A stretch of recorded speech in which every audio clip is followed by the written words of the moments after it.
L'attentat manqué contre le président du Venezuela, Nicolás Maduro, samedi à Caracas, soulève de nombreux doutes et de nombreuses questions. Pour y répondre, Euronews s'est entretenu avec Raúl Gallegos, expert de la vie politique au Venezuela.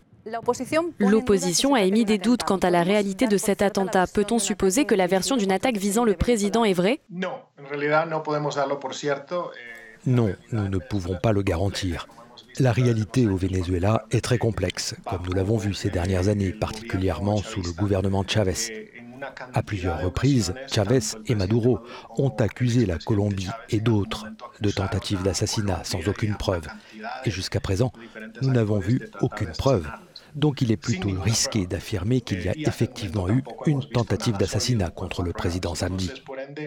Asumir que hubo en efecto un atentado contra la vida del presidente es bastante aventurado. Quelles mesures Nicolás Maduro peut-il prendre après cette prétendue attaque de drone et quelles conséquences peut-on attendre sur le processus politique? Je pense que les mesures seront une escalade de ce que nous avons vu dans le passé.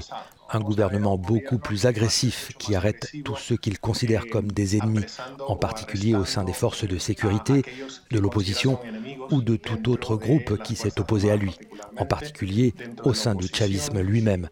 Nous avons déjà vu au sein du mouvement de nombreuses personnes qui se considèrent comme des dissidents du gouvernement Maduro.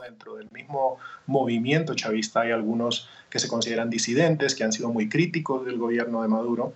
6 personnes ont été arrêtées. Pensez-vous qu'elles puissent faire partie d'une organisation militaire? Nous verrons qui elles sont. Au cours des 6 derniers mois, le gouvernement a été très actif dans l'arrestation de membres des forces armées qui s'opposent à lui.